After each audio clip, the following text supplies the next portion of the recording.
o livro infantil é importante porque sempre ele traz uma tendência do que a sociedade está vivendo. Então, o que nós queremos ensinar para nossas crianças.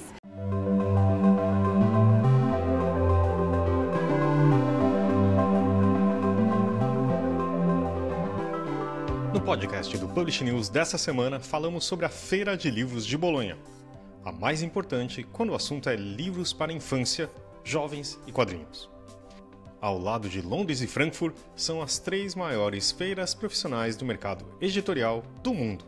Conversamos com alguns dos profissionais brasileiros que vieram à feira. Rayana Pereira, do Brazilian Publishers, coordenador de Relações Internacionais da CBL. Carlo Carreño, fundador do Publish News, consultor editorial e sócio da Pop Stories. Karina Pança, CEO da Girassol Brasil. E Carolina Cespedes, editora, também da Girassol. Também falamos com Sevani Matos, presidente da Câmara Brasileira do Livro e diretora-geral da VR Editora no Brasil. E Juliana Farias, agente literária e editora. Conversamos sobre a importância das feiras internacionais e da presença brasileira, da literatura infantil e seus desafios, a curadoria de conteúdos e a influência do mundo digital. Também sobre as tendências atuais na literatura infantil, destacando a importância das feiras internacionais como espaços de aprendizado e troca cultural. Esse é o episódio 365 do podcast do Publish News, do dia 7 de abril de 2025, gravado no dia 1º. Eu sou Fábio Errara, esse episódio foi gravado na Feira de Bolonha. E não se esqueça de assinar a nossa newsletter, nos seguir nas redes sociais, Instagram, LinkedIn, YouTube, Facebook e TikTok, todos os dias com novos conteúdos para você. Mas antes de ouvir os nossas convidadas, temos a participação de Julia Schwartz, comemorando em nome da Companhia das Letras, que venceu o prêmio de melhor editora infantil do ano da Feira de Bolonha, na categoria Caribe, América Central e do Sul. Eu sou a Julia Schwartz, sou responsável por alguns selos da Companhia das Letras, entre eles a Companhia das Letrinhas, onde eu estou há 23 anos. Bom, a Companhia das Letrinhas nasceu em 1992, a partir de uma iniciativa da Lili Schwartz, que ia para as feiras de Frankfurt para comprar livros acadêmicos, de não ficção, mas que gostava mesmo era da literatura infantil. Desde o começo ela apostou não só na literatura nacional, como também nos livros estrangeiros, porque ela acreditava que as histórias viajavam sim, que elas têm esse poder de levar os leitores para diferentes realidades, para outros mundos. E também, desde o começo, a qualidade, em todos os sentidos, era uma grande premissa, como já era a marca da Companhia das Letras. Bom, seguindo essa trilha, nós chegamos nesse momento de muita emoção para todo mundo que participou dessa história da Companhia das Letrinhas. A nossa equipe é muito unida, é muito apaixonada pela literatura infanto-juvenil, assim como todos os nossos autores, ilustradores, colaboradores. Para nós, esse prêmio é sim um lindo reconhecimento desses 33 anos de muita diversão. Mas é também um prêmio para a literatura infanto-juvenil brasileira como um todo, que tem uma trajetória longa, carregada de profissionais com um enorme comprometimento, um talento incrível. Então, como eu disse, esse prêmio é de muitas pessoas. Então, viva todo mundo! Estamos aqui no stand do Brasil e tem uma pessoa que talvez tenha alguma coisa a ver com esse stand. Quem é você? Se apresente pra gente. Só talvez. Eu sou a Rayana Pereira, trabalho no Brazilian Publishers, sou coordenadora de Relações Internacionais da Câmara Brasileira do Livro e organizo todos os estandes da Câmara Brasileira do Livro em feiras internacionais. A gente está em Bolonha, né? E é uma feira, é a primeira vez que eu venho pra cá, e eu achei uma feira bem diferente de Frankfurt, por exemplo. Sim. Me conta um pouquinho da sua experiência. Qual a sua visão dessa feira? Esse é meu 4º ano na Feira de Bolonha. E eu acho engraçado que a cada ano você tem uma percepção diferente. A primeira vez que eu vim, eu fiquei impactada com a imagem. Eu acho que é uma feira muito visual, é uma feira linda e gostosa de passear. Porque realmente não é uma feira muito business, assim, eu acho que o business ele é feito de uma forma diferente, mais sutil. E do meu primeiro ano para esse ano, eu noto que essa sutileza vem muito porque aqui tem muita mulher. Aqui a proporção de mulher e homem é completamente oposta à de Frankfurt. É verdade, eu não tinha reparado nisso. Muita mulher. Então, eu acho que a gente consegue trazer uma certa sutileza e é gostosa a feira. Então, eu tenho essa percepção e esse ano, especialmente, tá uma feira muito lotada. Assim, muito lotada. O stand do Brasil tá com gente o tempo todo, não fica vazio e eu acho que o mercado está se reaquecendo e era muito natural que essa feira voltasse a ter a grandiosidade que ela tem, que ela é conhecida no mercado todo. E falando óbvio, mas qual a sua percepção de por que as editoras devem vir para as feiras? Eu acho que o mercado brasileiro ele tem muita cultura. O Brasil ele é um país extremamente cultural. A gente tem literatura de todos os tipos, de todos os gêneros. E muitas vezes a gente se acha diferente culturalmente de países. Vou te dar um exemplo, a Turquia. A gente é muito distante religiosamente da Turquia, mas as pessoas são muito parecidas. Então a literatura brasileira conversa muito com a literatura turca. Entendi. E isso é um ponto assim que acontece em todas as feiras. Eu acho que o Brasil ele precisa se apropriar do que ele tem como cultura, como literatura e exportar isso com a força que tem, que é. Então, acho que as editoras precisam ir para as feiras internacionais e se apropriar do mercado internacional literário. E afinal tem um espaço, então, para nossa literatura pelo mundo. Tem, pelo mundo todo. E as pessoas têm curiosidade pelo Brasil. As pessoas querem saber como é o Brasil, como é a literatura brasileira, o que está acontecendo no mercado brasileiro. A gente recebe, acho que meio quase que diariamente, perguntando sobre números do Brasil, como está o mercado. Então, os países eles têm interesse real na literatura brasileira. E acho que só um último bastidor. Daqui a pouco, hoje é dia 1º de abril, e também a gente vai ter um evento que é muito conhecido também no mercado, né? O que é? Conta pra gente. E como que faz para fazer uma coisa tão brasileira no meio da Itália ou no meio da Europa? Parece até mentira, né? 1º de abril, É verdade. a gente vai encher o stand de caipirinha com cachaça brasileira. E é um evento que a gente fazia tradicionalmente em Frankfurt. Ele é super conhecido e decidimos de 2 anos para cá replicá-lo em algumas feiras. E essa é uma delas. E essa feira teve uma aceitação incrível desde o primeiro momento, assim. A gente fez uma caipirinha sem música. E aí no 2º ano a gente fez vamos colocar música. E esse ano a gente dobrou o número de caipirinha. E música ao vivo de novo. Ah, que legal. Sim, com um artista brasileiro, baiano. Ah, que legal. O Haroldo. E eu acho que esse evento é só mais um indício de como as pessoas têm interesse pelo Brasil. Não só pelo que a gente é famoso, que é o futebol, mas eu acho que as pessoas têm interesse de conhecer e esse evento é um evento que é possível porque existem brasileiros em todos os lugares do mundo e a caipirinha é feita por brasileiros. Então é assim que a gente consegue, mobilizando os brasileiros para conseguir fazer essas coisas brasileiras fora do país. Muito bom. Muito obrigado, Rai. E uma boa caipirinha para você. Obrigada a você. E já voltamos para nossa conversa. Esse podcast é um oferecimento da MVB América Latina, onde a inovação e a tecnologia impulsionam o mercado do livro. Com a PubNet você ganha eficiência, agilidade e segurança em cada pedido. E quando o assunto é metadados, metadados é com a MetaBooks. Porque, no fim das contas, o propósito da MVB é um só: levar os livros até os leitores.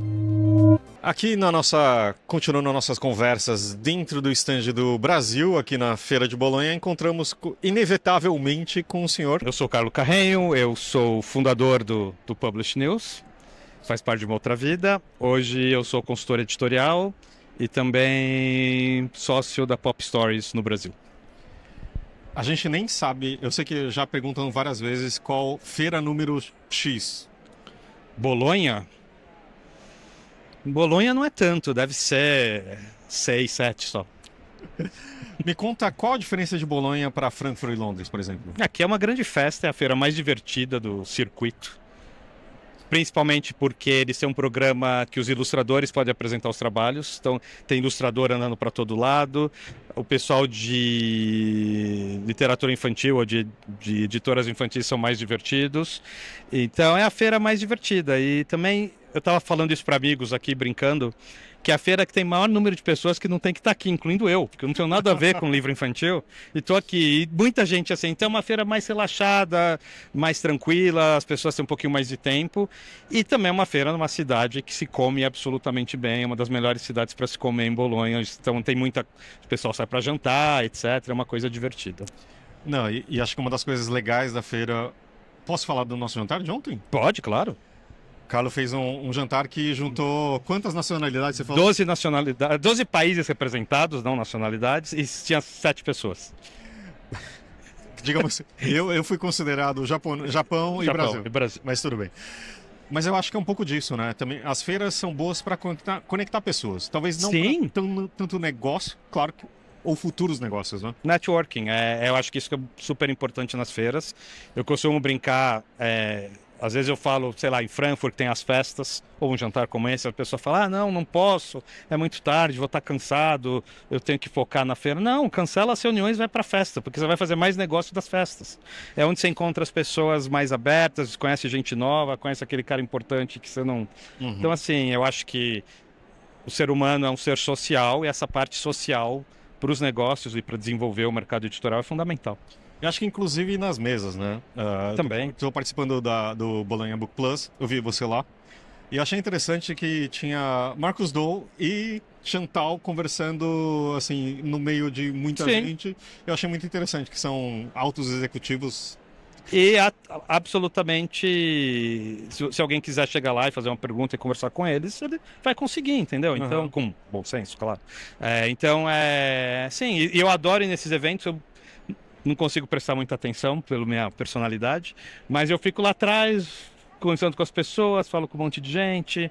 Então, hoje eu tive uma conversa maravilhosa com o Daniel, que é argentino, e estuda AI, livros digitais, o Santos da Planeta estava lá, enfim. Eu não tenho por que ter reunião com o Santos, mas eu estava lá, ficamos conversando lá meia hora e foi super legal, entendeu? Então, esse é um lado das feiras que é super importante e que as feiras têm que ser mantidas. Então... Insubstituível com uma reunião online, né?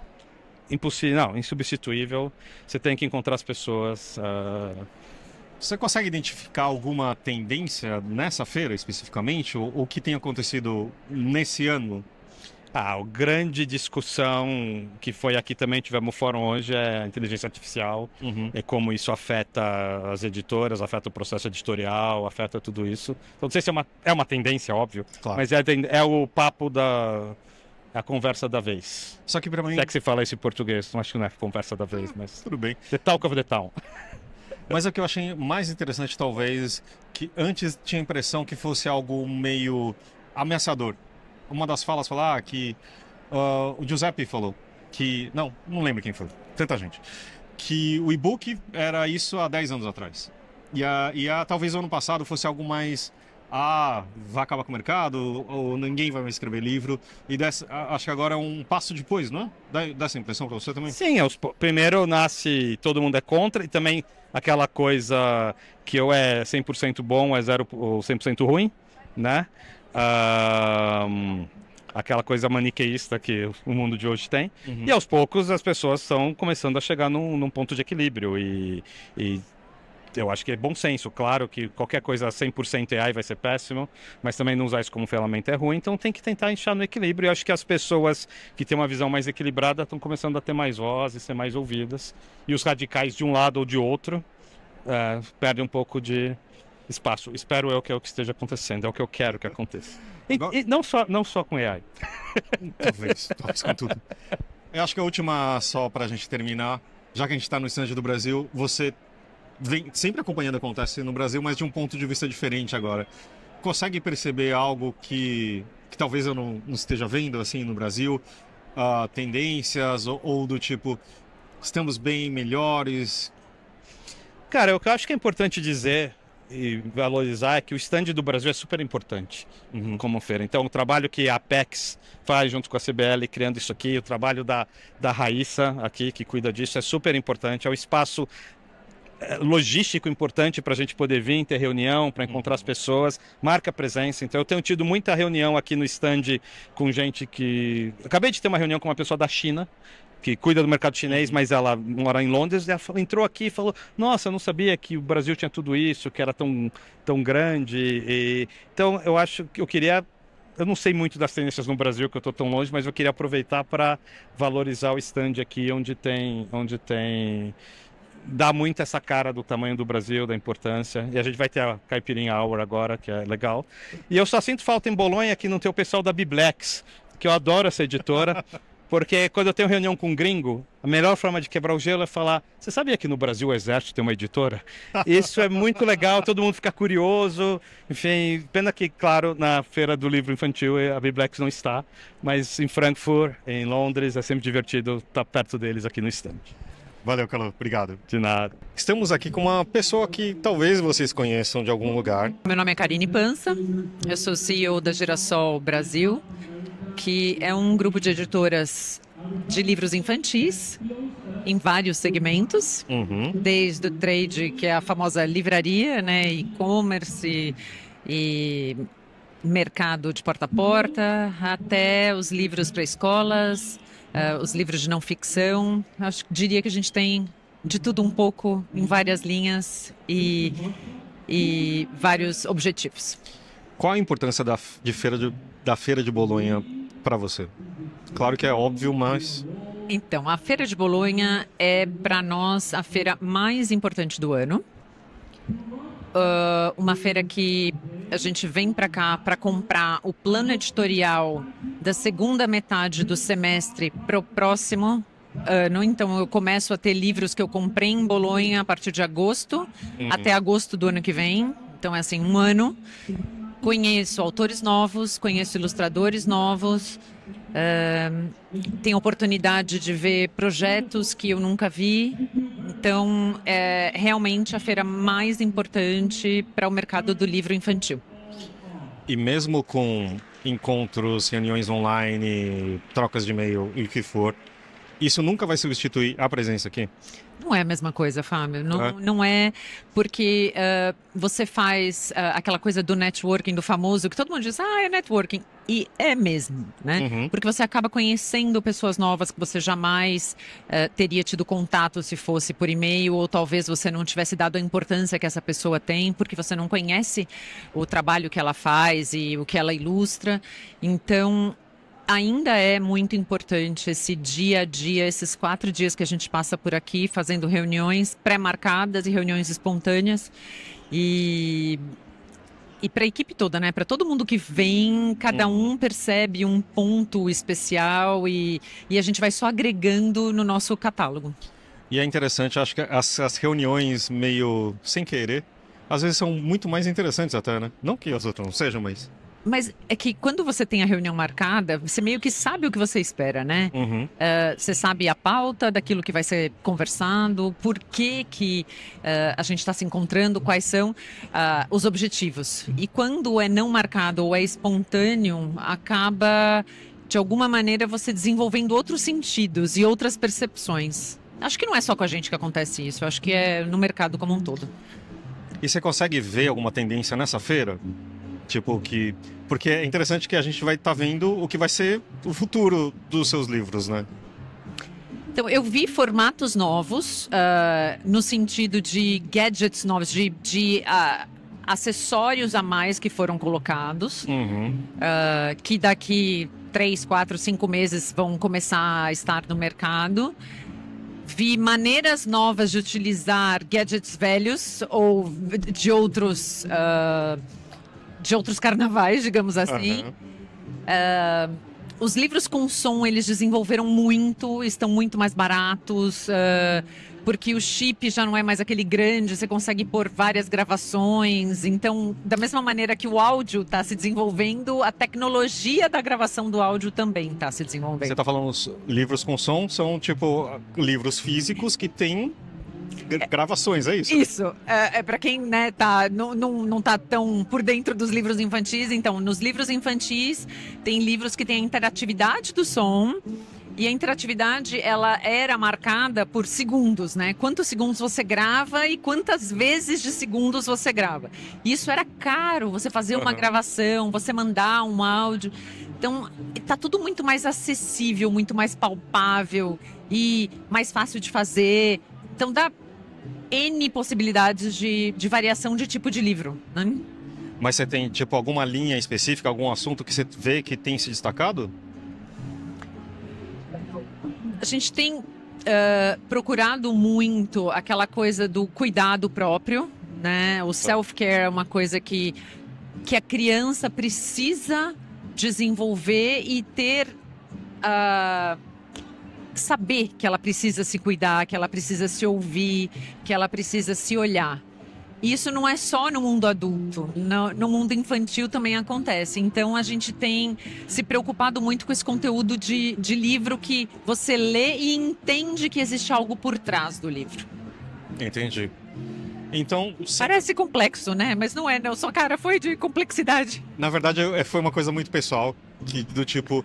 Eu acho muito importante. Eu tenho um filho de 9 anos e não é só para a gente, não é só para ele, né, para o meu filho ou para as crianças e para a gente também. Eu acho que talvez se a gente tivesse essas ferramentas quando a gente era mais novo, talvez a nossa vida seria um pouco melhor, não? Então, eu acho que é exatamente por isso que esses temas estão tão importantes na pauta dos editores. Entendi. Porque a gente começa a ter conhecimento de que esses temas vão fazer a diferença num adulto. Né? Então, é isso que a gente se preocupa como editor de um livro para uma criança que vai ser o futuro daqui para frente, né? Porque também, eu sempre achei o desafio do livro infantil é que é uma compra mediada. Não é o seu consumidor, leitor final que está fazendo essa compra. Então, passa por isso também, não é? Totalmente. Passa totalmente em você conseguir comunicar com o comprador aquilo que você vai transmitir para a criança ao utilizar o livro. Porque não é uma leitura simples, não é a leitura por prazer. Você vai desenvolver a leitura por prazer. Sim. Mas é uma leitura onde você quer atingir um objetivo. Você quer ensinar formas, cores, números, ou você quer desenvolver a raiva que a criança sente, ou você quer desenvolver o medo que ela sente do escuro, né? Então, o adulto, é o intermediador que vai fazer esse papel. Então, ele tem que escolher muito bem escolhido. E o editor tem o papel de curar esse tipo de conteúdo. E também tem uma outra coisa interessante. Eu acho que as crianças, a gente percebe, né, pelas pesquisas, que as crianças gostam de ler e perdem isso com o tempo. Essa é a nossa tragédia que a gente vai passar em algum momento, da tragédia do editor de livro infantil. A gente tem lá o leitor que ele é estimulado a ler o livro com a companhia do pai, segue durante um bom tempo e depois dos 8 até, sei lá, os 14, 16 anos, ele se perde, né, ou nós perdemos esse leitor. E ele volta depois no prazer novamente, não apenas pela obrigação. E os editores que fazem livros para essa faixa etária, eles têm esse grande desafio em achar temas que vão chamar a atenção do leitor, porque ele já tem a oportunidade de escolher aquilo que ele quer. Sim. Ele já tem o discernimento de dizer isso eu gosto ou isso eu não gosto, e dizer não, eu não quero ler. Então você cativar esse leitor é um grande desafio para os editores. E tem uma outra coisa também, que a impressão é que a gente perde mais meninos. Isso faz sentido? Eu não tenho números sobre isso, mas eu tenho percepção de dia a dia e de número de livros que são vendidos da minha editora e dos meus selos. Os livros para meninos, a gente faz... Aí vira complexo Toshines, né? Você faz menos porque vende menos e vende menos porque você não tem tanta opção assim. Então, a gente sente isso no número da editora, né? Menos livros para meninos. Só para entender, é o middle grade que a gente chama. Exato. Aqui a gente chama de middle grade. Porque eu achei interessante que, meu filho, de novo, desculpa ser pessoal, mas é o que eu vivo, que faltam livros. Tem muitos livros infantis e tem um certo vácuo. a amplitude de temas diminui, mas eu acho que é muito pela demanda também. É isso, né? Totalmente. Aí vira mercado, né? Vira claro. O editor como negócio, ele tem que fazer dinheiro, e se aquele tema não faz tantas vendas, ele vai produzir menos diversidade de temas, né? Mas tem bastante coisa legal no mercado. Isso tem. É que a gente fica mal acostumado porque na infância você tem livros maravilhosos de todos os tipos e temas e ilustração e tudo. Então, eu acho que você acaba... Se eu pegar na lista, você fica uma lista de mais vendidos, você fica um pouco... Parece um quadrinho com um pouco mais de texto, sabe? Eu tenho essa impressão. Mas é verdade, não é só impressão, não. Isso acontece mesmo. Porque a minha descoberta de livro infantil também era redescoberta, era disso, da qualidade e um pouco menos texto. E aí eu acho que talvez eu perdi um pouquinho, e aí meu filho tem pulado uma fase e já ido para livros de 12 anos, sabe? Ele tem 9. E aí você como pai tem que fazer uma curadoria específica. Exatamente. Daquilo que é adequado para a idade dele e aquilo que não é, né? Então, e aí é uma outra história também. Mas acho que a gente pode... Vou deixar você tomar uma caipirinha, que a gente tá aqui. Vocês devem estar ouvindo uma música ao vivo no fundo. Mas, Karina, muito obrigado por o seu tempo aqui. Obrigada pelo convite, é um prazer. Já ouviu falar em POD? Impressão sob demanda? Nossos parceiros da Unlivro são a referência dessa tecnologia no Brasil, que permite vender primeiro e imprimir depois, reduzindo custos com estoque, armazenamento e distribuição. Com o POD da Unlivro, você disponibiliza 100% do seu catálogo, sem perder nenhuma venda. Pode se apresentar pra gente? Sou Carolina Cespedes, trabalho no Grupo Girassol. Aqui eu acho que a gente falou muito de impressões e tudo, mas eu queria ver um outro aspecto, que talvez você possa me ajudar. Em outras vidas, eu já fui produtor gráfico. E aqui é um playground, né? Porque Sim. Eu acho que em livros infantis, principalmente, você tem muito mais liberdade, ou talvez você precisa de muito mais para diferenciar o produto. Me fala um pouquinho assim, aqui, primeiro, ilustração é uma coisa absurda, né? Sem parar, você é bombardeado com os mais diferentes estilos, de técnicas, abordagens, formatos.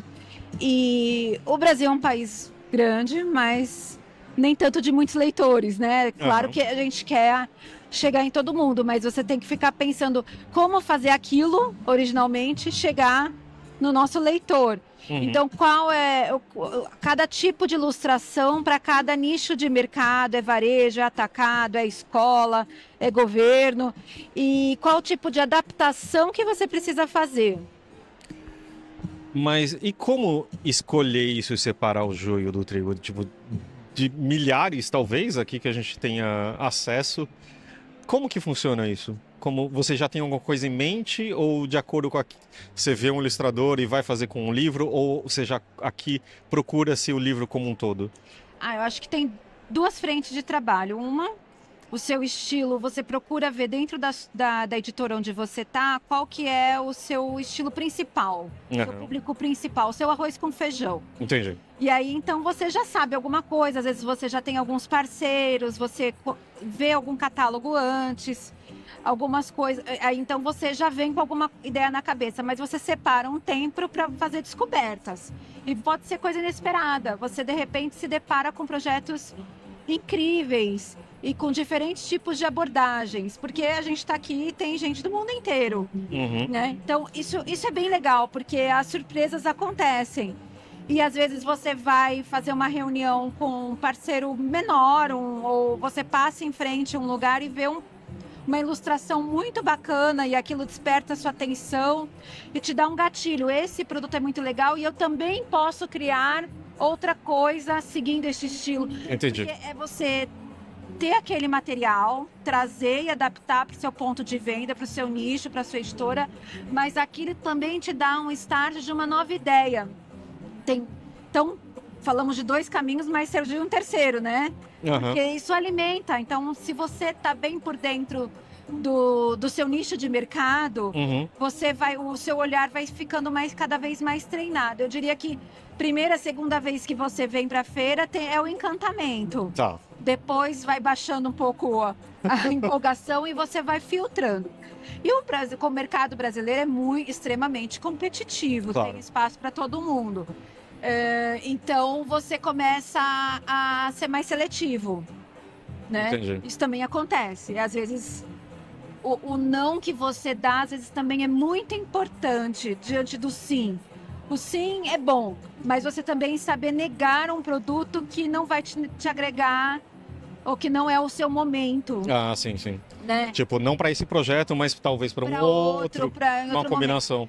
E acontece, às vezes você vê um tipo de produto e você traz e o mercado não está maduro para aquilo. Entendi. E aí você faz o livro e ele não vende, ou você até faz uma campanha de marketing, fala tal, mas ele não flui tão bem. Aí passam 5 anos e aí aquilo vira trend topic.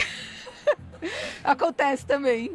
Tem uma coisa que acho que desde o ano passado eu via muito também da Rafa, talvez ela participe aqui, da Rafaela Machado, falando que existe uma coisa também, uma tendência muito mais orgânica, uma busca dessa. Que é talvez há anos atrás a gente vê uma coisa muito mais marcada de feita em tablet ou digitalmente. Você vê isso esse ano também?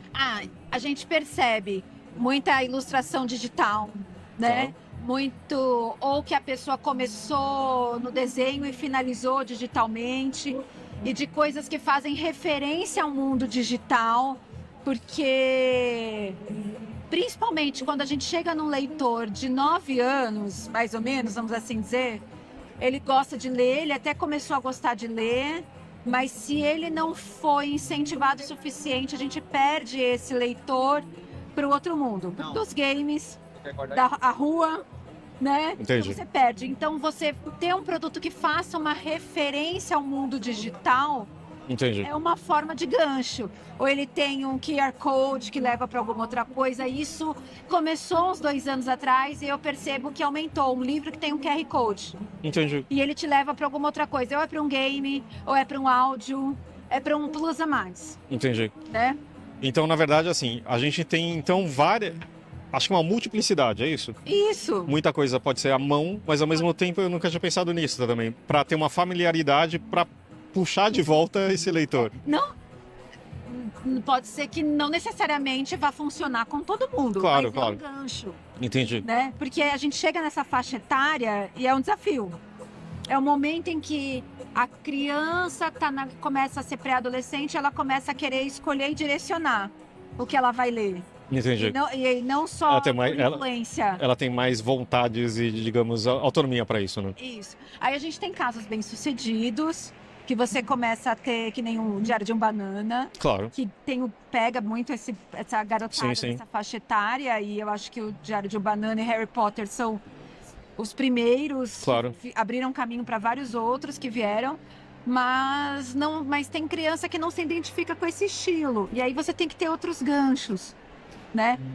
E a gente tem... E uma coisa que eu percebi é que até Frankfurt, no ano passado, essa moda do colorir ao estilo Bobbie Goods, sei, ela estava começando no exterior, no Brasil veio e ficou muito mais forte do que em outros países, que agora que eles estão começando a surfar na onda. E no Brasil, o Publish News essa semana já deu 150 mil livros vendidos a esse estilo. Sim. São mais de 40 títulos. Então, quando as pessoas mostram, em vez de oferecer, a gente fala, não, mas isso aqui você já viu no Brasil? Aí você abre o telefone ou o iPad e mostra e eles ficam impressionados. Então, modas no Brasil, elas crescem muito rápido, mas elas também acabam muito rápido. Essa a gente ainda tá surfando na onda, vamos ver o que vai dar. Mas no Brasil as coisas acontecem muito rápido. Quer dizer, e o tempo de maturação, a produção do livro não dá para acompanhar, né? Se você começar a fazer um livro de colorir agora, talvez, quando ele estiver pronto... Essa moda já tem acabado. É verdade. Já tem acabado. E eu fiquei me perguntando, será que a gente viu alguma coisa e deixou passar? Não, acho que foi rápido demais. Não necessariamente você teve tempo de ter a percepção. Alguns editores, talvez com um olhar mais treinado, eles foram rápidos na percepção. Né? Mas acho que é isso. Muito obrigado pela conversa. Nada, Fábio. A gente se vê. Prazer falar. Acho que vocês conhecem com quem eu estou aqui do lado, tenho o privilégio, mas eu queria que você se apresentasse. Olá. Tudo bom? Bom, meu nome é Sevane Matos, eu sou presidente da Câmara Brasileira do Livro, agora em exercício, para este próximo biênio, até fevereiro de 27. E eu também sou diretora-geral da VR Editora no Brasil. Muito bom. Aqui, você não deve ser sua primeira feira de Bolonha. Não. Como que você consegue comparar ela com Londres e Frankfurt, por exemplo? Bom, eu tenho um carinho especial por Bolonha, porque eu acho que é a feira mais gostosa de fazer. Primeiro porque ela é toda colorida, né? Por serem livros infantis e juvenis. Eu acho que tem um astral bom. E é interessante, eu adoro esse painel todo branco que eles colocam na entrada da feira. Uhum. E alguns minutos depois da abertura, os ilustradores já colocaram seus trabalhos, tá tudo colorido. E quando você anda e observa esse painel, você vê as diferentes estéticas, você vê ilustradores de todos os países. Então, eu gosto muito disso. Além disso, a feira, o livro infantil é importante porque sempre ele traz uma tendência do que a sociedade está vivendo. Então, o que nós queremos ensinar para nossas crianças, né? O early learning, que é para os pequenininhos que não são alfabetizados, mas são os pais que vão fazer esse trabalho. Tem livros interativos que a criança pode ler, brincar, aprender, desenvolver coordenação motora fina também, claro, né? Então, eu acho que é uma feira muito gostosa por isso. Agora, Londres, você já tem os livros adultos, né? Claro. É uma feira bem importante porque se nós olharmos os catálogos dos editores no Brasil, a gente tem muito livro para adulto, entre ficção e não ficção. Claro. Né? E Frankfurt é um mundo, né? Você tem de todos os países, de todos os continentes, de todos os idiomas. É uma feira puxada, você corre o dia todo. Mas eu acho que as feiras internacionais, elas nos ensinam muito. E a gente pode observar como cada país produz seu conteúdo, o estilo de ilustração, o estilo de cor, os temas que são escolhidos. Então, acho que a feira internacional, não só para nós brasileiros, claro, permite, né, a internacionalização do nosso conteúdo de autores e ilustradores brasileiros, mas aprender também o que está acontecendo em outros países, porque a sociedade muda. Claro. A cada ano que você você vê novos lançamentos, novos temas sendo abordados. Então é isso, eu acho que é um grande aprendizado. E nessa feira especificamente, você tem algum tema que você tem percebido uma força maior? Olha, depois da pandemia, eu percebi que tem muitos livros falando sobre sentimentos, como a criança pode expressar ou como nós podemos perceber, né, que ela está sentindo. Eu também vi uma coisa bem legal, que é livros sobre pets. É mesmo? Eu observei isso, lindas ilustrações, alguns de adesivos, outros para pintar, outros ensinando a cuidar de um pet, outros falando da amizade, né, daquele amor, aquele carinho que você cria. Então isso me chamou bastante atenção. Mas assim, tem livros que também falam sobre a solidão da criança, mas também falam sobre amizade. Então, assim, os temas são muito variados. Mas me chamou a atenção que tem muitos livros falando de sentimento. Acho que depois da pandemia todo mundo precisa cuidar um pouquinho, né, da saúde mental. Isso é uma coisa que a gente estava falando com a Karina, ela comentou sobre isso também. Mas eu acho que é uma coisa muito importante para nós, de todas as idades. Eu acho que talvez seja sobre isso também, não? Eu acho que sim, porque reflete o que a sociedade precisa, né, naquele momento, todos nós. E aqui a gente está falando no meio da Caipirinha Hour. Como que você considera a importância de ter um estande do Brasil numa feira como Bolonha? Bom, a CBL tem o estande já há muitos anos, em parceria com a Apex e com o Ministério das Relações Exteriores. A Apex é o órgão que capacita, né, patrocina e ajuda, se eu não me engano, são 54 segmentos de produtos brasileiros para que eles sejam exportados. Nós estamos no setor da economia criativa, que nós exportamos o nosso conteúdo, seja texto, seja ilustração. E eu acho que é uma grande oportunidade de exportar o conteúdo que é produzido pelos brasileiros para o exterior. Porque a gente está exportando também a nossa cultura e tira aquele estereótipo, né, de samba, futebol, praia, não é? Eu acho que nós temos autores importantíssimos que já foram traduzidos para diversos idiomas e continuamos no stand com esse sucesso de vendas internacionais. Isso também faz com que novos autores, não importa a idade do autor, mas eu digo alguém que está escrevendo pela primeira vez ou que tinha esse desejo, também se motive a fazer isso, porque é gostoso você pegar e ter o livro do seu autor exposto, poder conversar com pessoas de outros países, explicar a história. E a gente está levando a nossa cultura, né, para o exterior. Você consegue perceber algo que seja muito próprio da gente, dos livros brasileiros aqui, em relação a...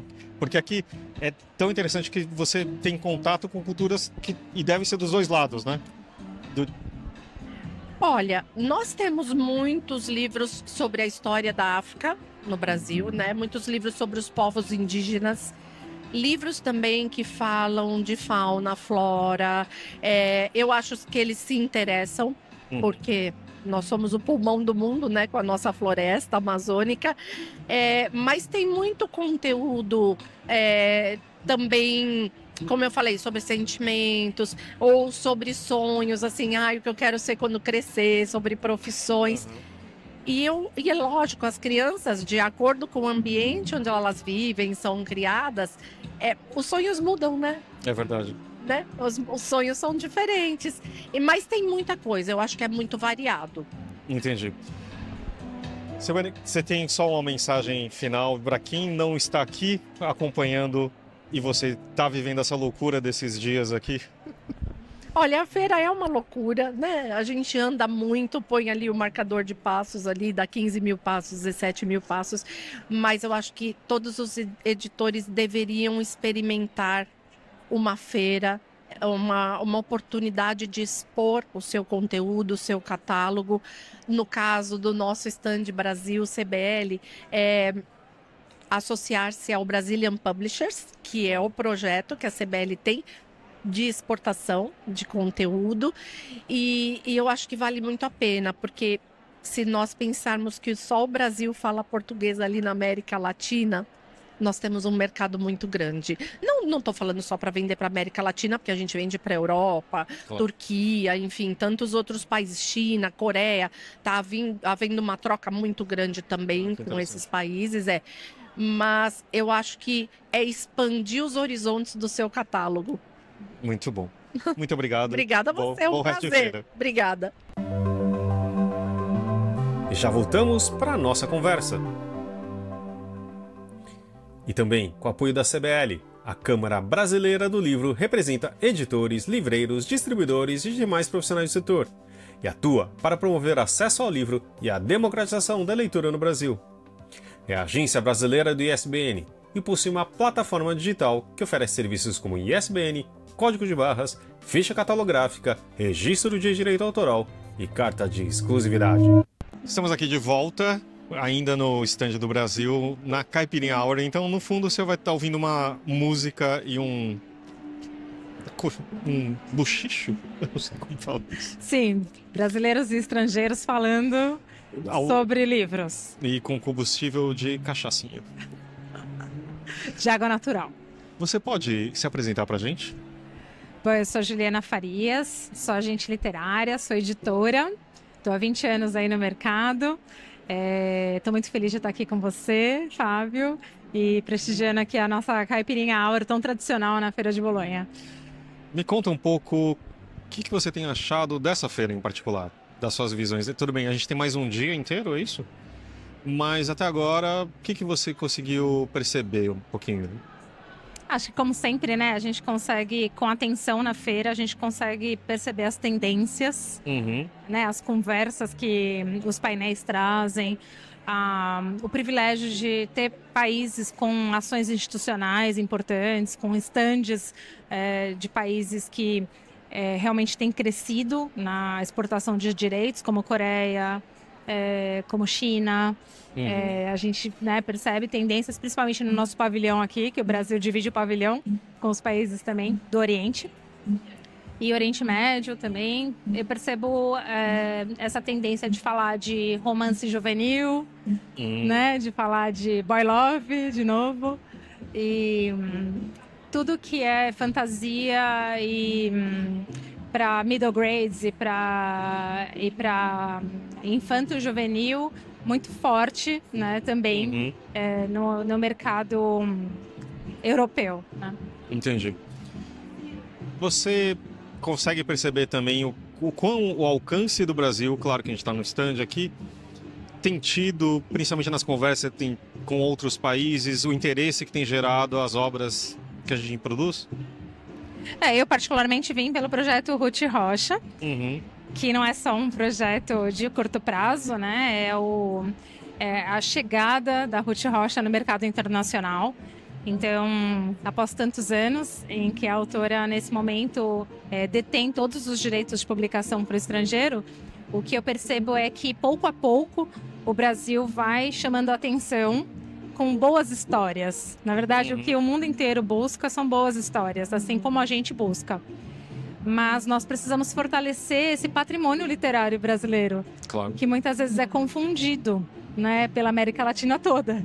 Então, o que é Brasil para o mercado europeu, que é um mercado que é difícil de olhar para o Brasil, e o que é o Brasil também para os países que são irmãos do Brasil, em termos de desenvolvimento e em termos de interesse cultural. Então, a gente precisa falar mais com esses países e eu, pouco a pouco, tenho conseguido trazer essa ideia, né, de o que é uma boa história, o que um autor brasileiro experiente pode trazer, né, para o mundo. Quais são as histórias mais universais que a gente tem? Os temas são os mesmos. Nós temos os mesmos desafios de muitos países.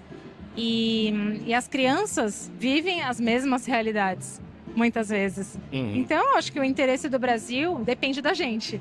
O interesse pelo Brasil depende muito dos editores, conversar muito e trazer muito material profissional para expor a posição do Brasil no mundo e na literatura. Fiquei pensando aqui, né? Ruth Rocha, a gente cresceu com a literatura dela, tudo. É quase desnecessário a gente explicar o que é a Ruth Rocha para um brasileiro. Mas como que você faz isso para uma pessoa um estrangeiro, alguém de um outro país? É um desafio importante.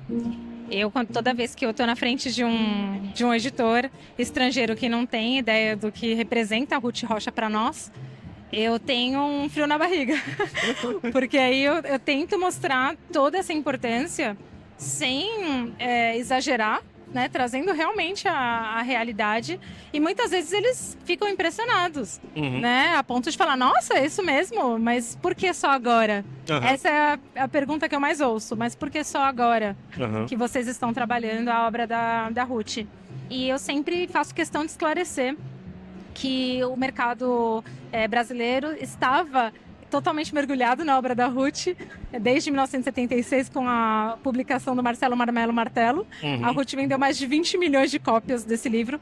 Então, a gente tem isso na memória afetiva das gerações, mas no mercado internacional, acho que o melhor jeito da gente mostrar a importância dela é realmente falar dessa alfabetização, dessa literacia, da importância que tem para a criança brasileira. E aos poucos ela está indo. Foi publicada no ano passado nos Estados Unidos, em Portugal, na Espanha, América Latina. A gente tem o livrinho da Ruth vendido na lojinha da ONU, em Nova York. Né? Então, duas obras ali que falam de temas muito universais, como a Declaração dos Direitos Humanos, como declarações de amor pela terra que ela fez. Então, temas que são realmente muito construtivos. E outra coisa que eu achei muito incrível foi, como você falou, Estados Unidos, em vários países, Portugal, etc., e como a ilustração mostra um pouco da visão de outros países em relação ao Brasil também, e da diversidade também do mesmo livro ter tantas capas tão diversas, né? Ilustrações, etc. Qual que é a sua visão disso? Eu gostei de ver. Nos Estados Unidos a editora fez uma colagem, né? Uma ilustração que é mais uma colagem, com uma ilustradora brasileira. Olha só. Então, a Ana Matsuzaki, que é brasileira. E em Portugal, nós tivemos um Marcelo Moreno, né, de cabelo bem preto. Então, traz uma visão que a nossa cultura visual, desde 1976, na primeira obra, é do Marcelo Loirinho, né? Sim. Então, foi interessante ver que ambos, Estados Unidos e Portugal, trouxeram um Marcelo diferente, um personagem diferente. E para as outras obras que estão sendo ofertadas agora, né, que a gente tem algumas perspectivas de exportação dos direitos, eu também tenho certeza que vão ser ilustrações diferentes. Então, quando a gente vê o valor da história sem a ilustração, tem um ponto positivo também. Claro, porque o editor viu que a história tem muito potencial e ele quer fazer com as ilustrações que são mais compatíveis com o mercado dele. Assim como, se eles gostarem da ilustração que é publicada no Brasil, a gente negocia com a editora e a gente vai vender os arquivos igualmente. Mas também eu acho que é ser publicado em 2025 também, né? Acho que tem isso. A gente tem uma coisa muito do livro que a gente leu, da capa que a gente leu, daquela edição específica, né? Acho que também tem isso, né? Uma revisão também em relação ao nosso tempo, né? Exato. As editoras brasileiras estão renovando, né, a obra, conforme existe a oportunidade, refaz a ilustração, mas assim, é um trabalho de mais de 150 obras, né?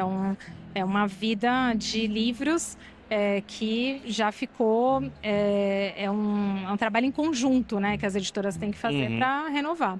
Então, aos poucos, no mercado, o leitor brasileiro vai ver que as obras estão sendo também revistas para trazer mesmo o contexto de 2025, de 2030, né? Então tá bom. Você quer dar mais um recadinho, uma coisa que você chamou a atenção aqui nesses dias? Me chamou muita atenção essa atmosfera revigorante que tem na feira. Acho que todos nós, editores, precisamos disso. Especialmente para mim, estar de volta, né, numa feira que traz esse vigor de pessoas interessadas em livros. Isso e respeitando também a boa conversa, né? Acho que dependendo da maturidade aí do editor que vem visitar a feira, a gente fica muito ansioso para ver tudo e com medo de perder, né, as oportunidades. Mas hoje em dia eu percebo que as boas conversas que acontecem nessa feira são para a vida toda, né? A gente traz uma expansão de mundo, de consciência, e é muito gratificante sempre ver pessoas juntas para ver livro, né? Coisa mais linda. Eu acho que é interessante, eu reparei isso, eu estava pensando, e acho que você conseguiu colocar em palavras, porque parece que as pessoas estão muito abertas a ouvir. E isso eu acho interessante, porque geralmente em outros lugares voltados muito para negócio é muito mais eu preciso vender, eu preciso comprar algo, mas aqui acho que a gente tem um pouco disso, do diálogo, não é? Eu senti essa... Tem que se policiar também para parar um pouco, né? Para ouvir, para prestar atenção mesmo nos detalhes. Eu tenho uma boa memória, assim, então eu mesmo que eu não consiga atender um evento, eu paro lá e fico um pouquinho ouvindo, porque aí eu sei que eu passei por aquilo, que eu consegui experienciar de alguma forma e não vou chegar em casa dizendo, nossa, não vi nada, não consegui fazer nada, né? Então é algo que a gente tem que policiar. Não, acho que a gente já fez bastante coisa, né? Juliana, muito obrigado, viu? Obrigada. E este foi o episódio 365 do podcast do PN. Obrigado a você que nos ouviu. E sempre temos um programa novo toda segunda-feira. Até a próxima semana.